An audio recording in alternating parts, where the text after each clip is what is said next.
We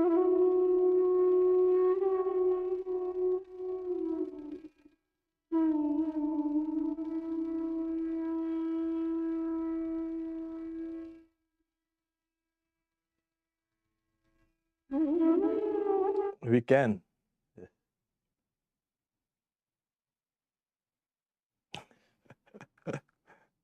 Technology. Ramchandra Datta. We're seeing the third and final part of this great devotee. We've seen that he used to have what is called kirtan, congregational singing at his house, and which was encouraged by Sri Ramakrishna. And of course, that also creates a kind of a racket for the neighbors. And so to avoid all this unpleasantness, he purchased a place at Kakurgachi, which is on the eastern side of what is Calcutta East. And Sri Ramakrishna, after a couple of months, he said, "How come you've not invited me to your new place?" And he did. And Sri Ramakrishna then, on December 26, 1883, went there along with some devotees. And there Sri Ramakrishna walked about. He sat down in a kind of a basil tree grove. He had refreshments. And even today, the place is so vibrant. He used to say, saying, how fine place this is for meditation. So Ramchandra Datta named this Yogodhyan, a garden where one can meditate. So Sri Ramakrishna is teaching there. He says, in order to meditate on God, one should try to first think of God as free from all limitations. The word uses upadhi, limiting adjuncts, bereft of name and form and glories and grandeur and everything. It's extremely difficult. So Sri Ramakrishna says, it is very difficult because that is beyond speech and mind. But it is easy to meditate on an incarnation, God born as man. Yes, God in man. The body is a mere covering. It is like a lantern with a light burning inside, or like a glass case which one sees precious things. Now here, Sri Ramakrishna is saying one can meditate on an incarnation. It's easy. He is the incarnation. And yet those around him, of course, Ramchandra Datta, he was convinced. But the full implication of what an avatar is dawns on the fortunate few. So this also, Sri Ramakrishna's words also tally with what the Bhagavad Gita says, that klesho dikatarastesham avyakta. So it's very difficult for people to meditate on the imperishable. But it is easy for people to meditate on the form along with divine attributes.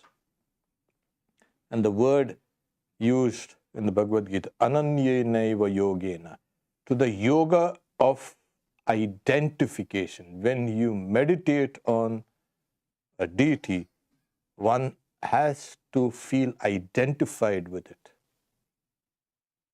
You cannot have the ideas of separation. So that is what is regarded as easy.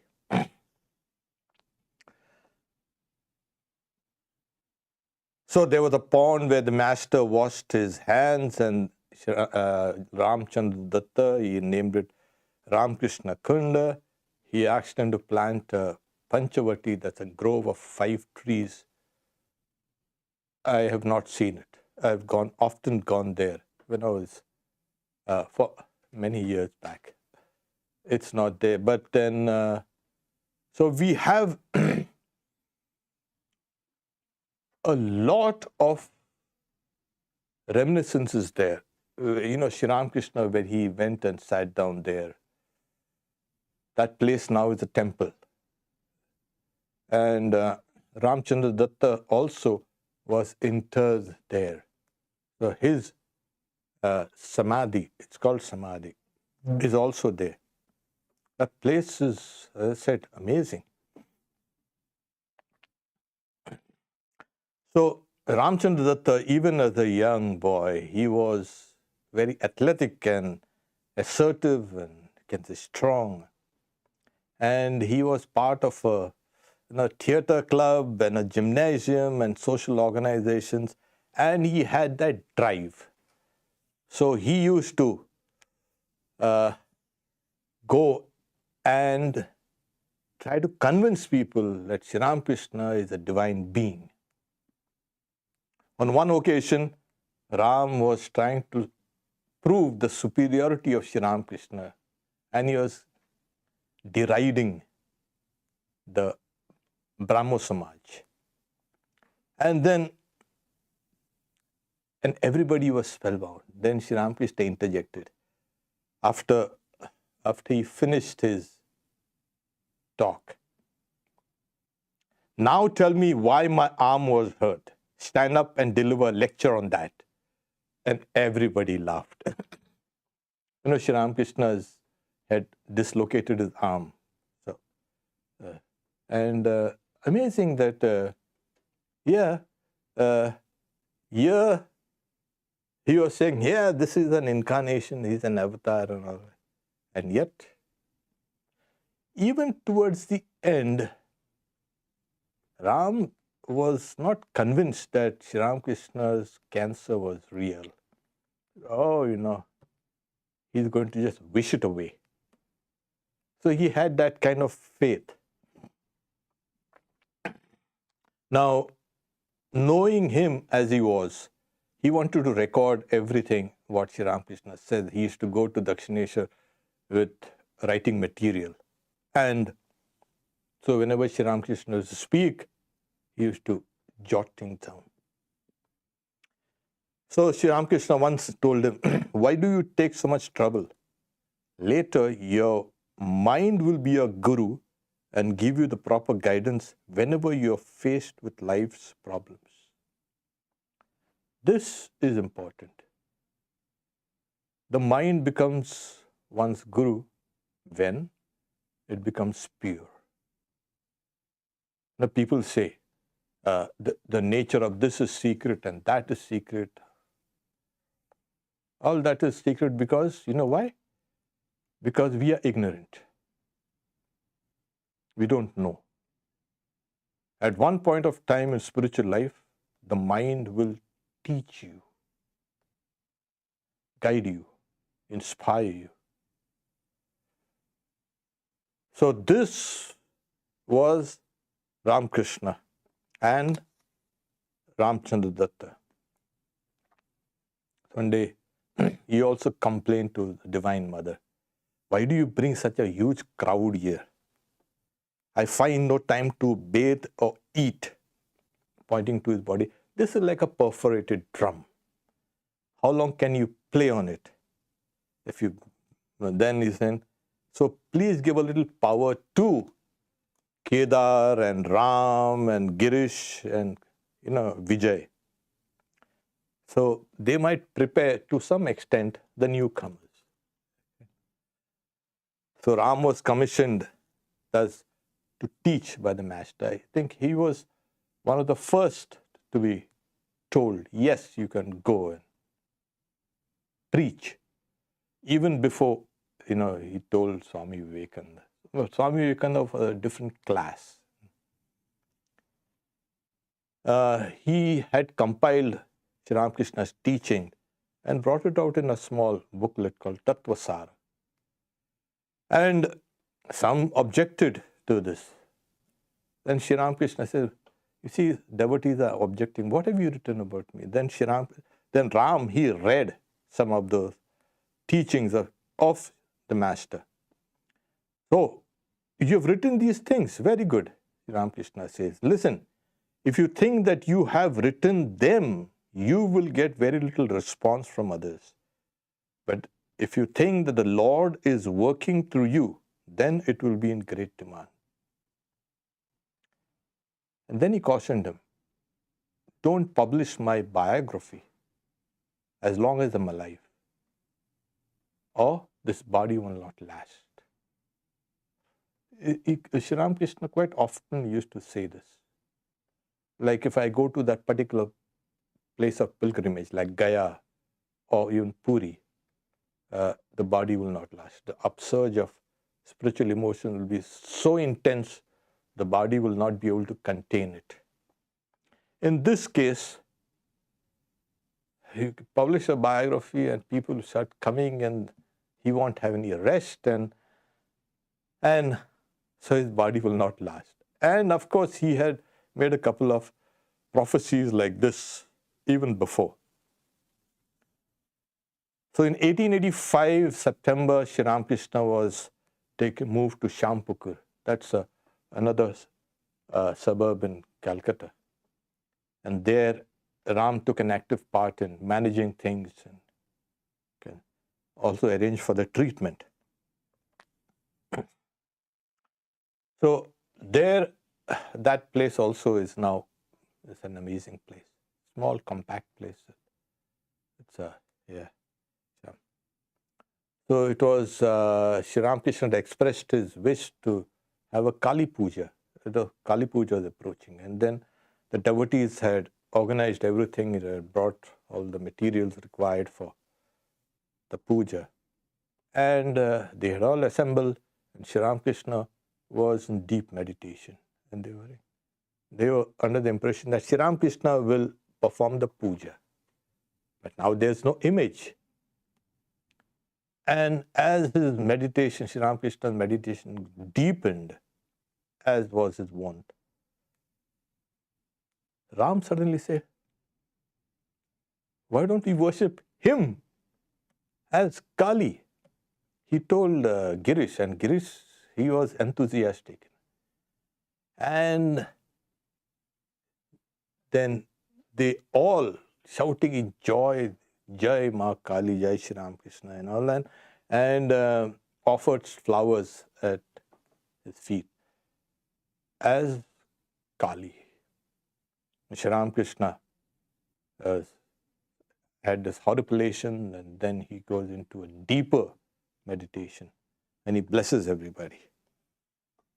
So this is one of the first instances where Sri Ramakrishna is worshipped as Kali. So from Shampukur, he was shifted to Kashipur. And there too, Ram took a managerial role there. He contributed money also. And yeah, there's a funny incident, and he was stickler for accounts. And he said, you note every expenditure. And the young boys, they had a feast. And Ram was so incensed. You rascals, we earn the hard way, and you want to have a big feast. I'm going to cut my contribution. I'm not going to. And then Girish Ghosh intervened and all this, that. So there was a kind of a peace between the two warring camps. That is, the householder disciples and the monastic disciples. Okay, you keep the accounts. Okay, don't have such a big feast. On January 1, 1886, that's the day when Sri Ramakrishna revealed himself first. Avirbhav it's called. And he gave the gift of fearlessness, Abhaya Vara Pradhan. That's, people say that he became the Kalpataru, the wish-fulfilling tree. Now, a wish-fulfilling tree has got any wish that comes in your mind, you might materialize. So, but then he insisted that Sri Ramakrishna became the wish-fulfilling tree. And on that day, he blessed everybody. Tumadayir Chaitanya ho. That is, may you be illumined. And people were blessed, and there was a tremendous upsurge of spiritual fervor, and people are getting, according to their nature, the various experiences. Those who are meditating on this particular deity got a vision of that deity. Those who are meditating on the impersonal got a vision of the impersonal, etc. So even Ram got blessed on that day. So here he was a kind of an evangelist, and he began giving lectures in Calcutta, in the Star Theatre and Minerva. And that created a big uproar amongst the devotees, because he was convinced that Sri Ramakrishna was a divine being, and that was the plank on which he stood. And the topic was, is Ramakrishna Paramahansa an avatar?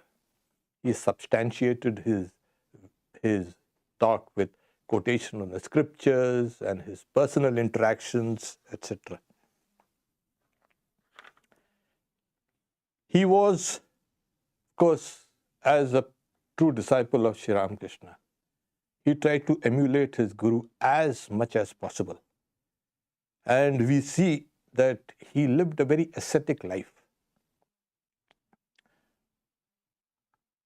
He still held on to his job. So why? Because Sri Ramakrishna had said, okay, whatever you earn is good enough to be spent on devotees and God and religion, etc. Once a Calcutta merchant imported 3 or 4 shiploads of kerosene from England. And so those samples were brought to Ram, because he was a chemist, government chemist, pharmacist.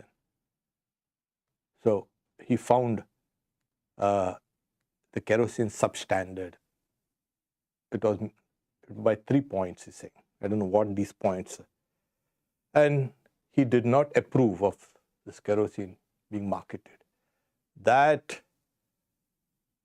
merchant, he tried to prevail over him, and then found that not prevailing, he tried to bribe him. And in those days, he was offering him 40,000 rupees, because he knew that his merchandise and all this thing will cost millions of rupees. So Ram said that he'll never write a false certificate, never. So this is also what he stood for. What happens is, when you are truthful, the moment you become truthful, what happens is, temptations assail you to speak the untruth. And this is how you are tested. You try anything. The moment you start something, try to be good, you're assailed by counter thoughts and, you can say, temptations. But after seeing all these visions and his association with Sri Ramakrishna, he was steadfast. So whenever he spoke nothing but Sri Ramakrishna, and his face would beam with joy. He never saved much money. And he used to live in that garden for meditation, Yoga Dhyan. Now it's a huge place, of course. When he brought it, it was not a big place also, but it was quiet and peaceful. And that time it was on the outskirts of. So he used to live there, and he also initiated many devotees. So this is the first householder devotee we see initiating other people. And of course, to be a guru, which we are going to have a look on Sunday, it's extremely difficult. But then if you don't have that commission, you don't have that power to initiate people.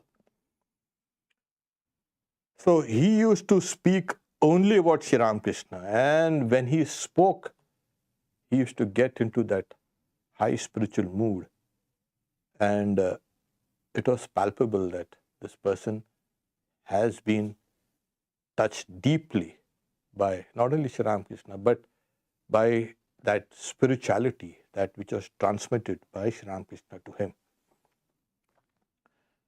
So he lived there a very ascetic life. Because what happens is, as the spiritual life deepens, your outer life is shorn of all trappings. You don't bother about all these things. It's just that your body consciousness becomes less. And so it's not neglect, because you know what you say, the body is like a vehicle. It has to be taken care of. But that excessive attention, which you find in today's world, is removed from these kind of people. So he changed a few lives by his, you can say, spiritual power. In the meantime, his book, which Sri Ramakrishna Paramahamsa Jivan Vrittanta. I had an opportunity to go through some of this, the edited, after translating, the book was translated, and I had a chance to go through some of it. And what you get is a simple rendering of Sri Ramakrishna's life. The book is now published in English, of course, it was in Bengali. And how he perceived Sri Ramakrishna. Of course, at the back of the mind, knowing that all his spiritual experiences with Sri Ramakrishna were kind of palpable in his thoughts and words, and that was kind of translated into this book. It's not but then what happened was, there was another biography, rather not a biography, teachings by Chandra Datta and a few other. It was then when Swami Shardananda, Sharat Maharaj, decides to write the great master, the divine play. Because to explain Sri Ramakrishna just from the phenomenological standpoint is not doing justice. You might bring in some of the divine incidents, etc. But then those have to be explained, and that is done by the divine play, Sri Ramakrishna, the great master.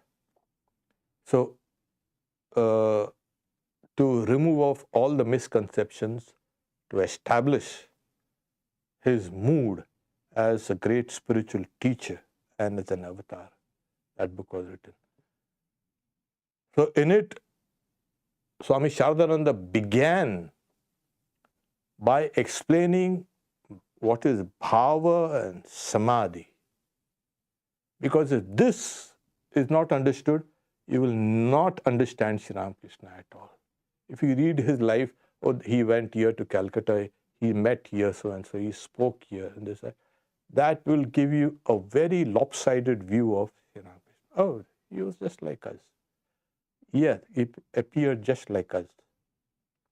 But to know the real nature of Sri Ramakrishna, and as he has said, that it's easy to meditate on an incarnation and an avatar. So he had said, yeah, God is born as man. Yes, God in man. The body is a mere covering. It's like a lantern with a light burning inside, or like a glass case in which one sees precious things. This, an avatar is speaking about himself. This. So to understand that light, which is inside a lantern, that needs that kind of perception. You know, Ramchandra Datta had that level of interaction, and he saw many things. And from his standpoint, the book is good. But Swami Shardananda, from a totally different, from a higher standpoint, he writes his biography. When Swami Shardananda was asked about, you started this writing this book, and it's like bhava and samadhi. He speaks about nirvikalpa samadhi and all the samadhis and everything. So a monk asked him, have you gone through this? All these things? So he's saying, yes, he said. Everything that I've written is not beyond my ken of experience. So he had experienced everything, and he has written from his experience. That's why he could write on that kind of level. So he's saying, do you think we have come here to cut grass? Of course, you know, to mow lawns. They worked hard, they got these. So Ramchandra Datta, he wrote these books. Then another part of that Tattva Sara was later expanded and made into Jivan Vrittanta, Tattva Sara, the second part. And he also started a magazine, Tattva Manjari. So all these were just the beginning of, you know, spreading the message of Sri Ramakrishna. But you must understand that Keshav Chandra Sen, in his periodicals, was already speaking about, writing about Sri Ramakrishna and also speaking about him. So we had Sri Ramakrishna being known to the Calcutta people during that time. So here we are. So he used to live in that Kakurgachi, which is there. But he had severe health setbacks, one after the other. And he had diabetes and painful carbuncle, etc. And so his wife and his disciples, they said, it's better that you come back to his place in Calcutta, Shimla. And he did go there. So it was here that he was being taken care of, being treated, that Swami Vivekananda, after his first visit to the West, and he had returned, had gone to see him. You remember that they were both cousins. So, and he used to call him elder brother, Dada. That is Swamiji used to call him. So Swamiji had gone and saw he is not well, and during that time he wanted to go to the restroom, and Swamiji helped him and get up from the bed, etc. And he burst into tears. So you are still my old Billy. He used to call him Billy, household name. He's saying, all that, he says, it travels and everything has not touched you at all. And Swamiji says, why should it touch me? You're my brother and I'm that same old Billy. So, and So despite all the best medical attention that was given to him, he had his health deteriorated. He had a heart problem that led him to breathlessness, and that led him to asthma. And during that time, all this time, he spent sleepless nights. But his nights were, of course, with labored breathing. At the same time, he used to chant the name of God constantly. A month before he passed away, he had a premonition that he was going to pass away. All of us will get a premonition. All of us do, actually. Because we've been doing that over and over again, so we know what it is. And so he insisted that he be taken to Kakurgachi, the Yoga Dhyan.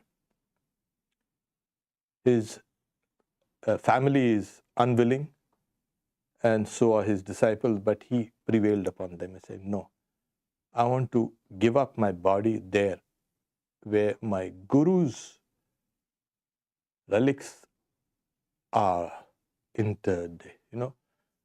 There was, when Sri Ramakrishna passed away, there was a great dispute again between the householder disciples and the monastic disciples. So Ram said, I already have a temple. Bring all the relics and install it there. You don't have anything. Where will you keep it?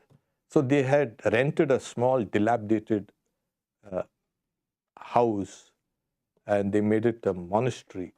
And they said, we'll keep it here. They have nothing doing. So there was a big, you can say, dispute.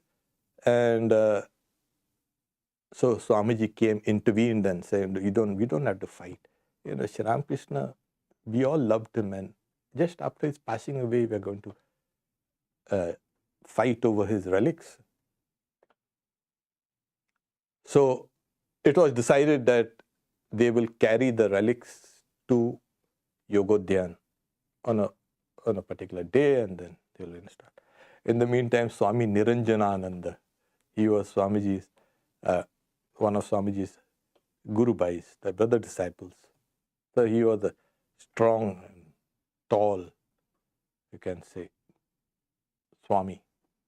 So he removed the majority of the portion of the relics and kept it at the Baranagar monastery, and the remaining, he never told anybody. And they went down in a procession from Baranagar to Yogodhyan, and Sri Ramakrishna's relics were placed there. And then he told them, no, we've got the major part of this. So that was you can say, but Sri Ramakrishna's relics are there, of course, and he wanted to install it at the gate, where devotees will come, and they will have the touch of the relics. So he went there to his Yogodhyan, and though he was having this labored breathing and sleeplessness, etc., he kept on repeating the name of God, and he was waiting for death. And that is what most of us, we don't prepare, or that comes, it doesn't come unannounced, of course, but it gives you a warning signs. But there are other classes of people who they are waiting for that. Oh, you're coming. Oh, come along. So he was in that state of mind. He was just about 48, 49 when he died. So he asked, saying, I have come here to have my final rest near my Guru, Sri Ramakrishna. He lived for only 5 more days. And in those 5 days, he constantly did his japa, taking Sri Ramakrishna's name. We don't know exactly, the description is not there, how he exactly left the body. But as the Bhagavad Gita says, yam yam vapi smaran bhavam tejantante, like what you think towards the end, and when you give up the body, you attain that very state. It's very difficult for people to have conscious thoughts, which are dominant. Otherwise, the subconscious mind just takes over. And when the subconscious mind takes over, you don't know where you're going to land up. So he was constantly repeating the name. And, Sri Ramakrishna has given that assurance. At the last moment, I come for my devotees. And we see it not only with him, it's not mentioned here that he had a vision of him. We can assume that, but we see Sri Ramakrishna appearing at the last moment to all the other devotees and disciples. So this is how Ramchandra Datta lived this great life, completely dedicated to the scriptures, to his guru, to his God, and his life was fulfilled. From a roaring atheist, became transformed into a roaring theist.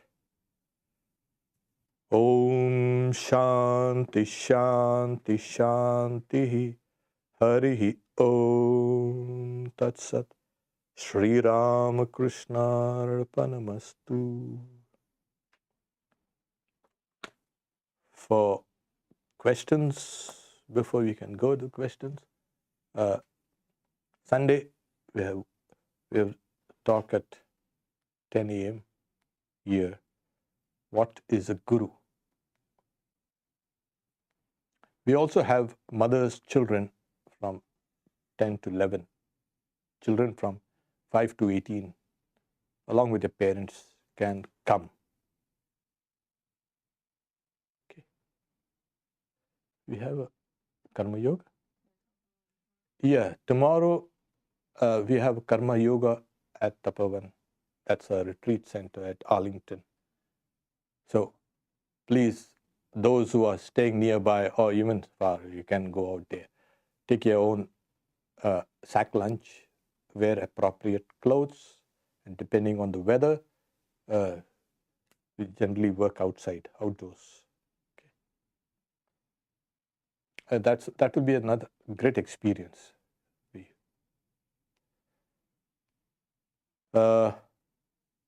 First question is, Namaste, did any devotee initiated by Ramchandra Datta become monk of the Ramakrishna order later?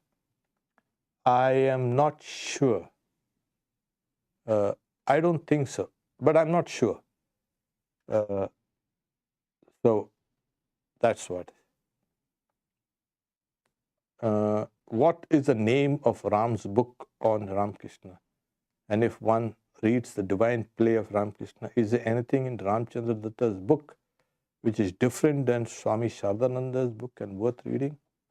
Oh, you'll get of course, any book on Sri Ramakrishna is worth reading. So you get a different view on Sri Ramakrishna. Not that it's wrong or bad, but he has written from his own standpoint. The name of the book, it's in Bengali. It was written as Sri Sri Ramakrishna Jivan Vrittanta, a biography. It's translated as a biography of Sri Ramakrishna by Ramchandra Datta. It's published by Advaita Ashram. Okay. I think it's available on Amazon also. We can. So that being said, Laya, yes, the divine play. And this will be a kind of a complement to the divine play, in the sense of complementary, an addition to the divine play. So yeah, anything is about Sri Ramakrishna is worth reading.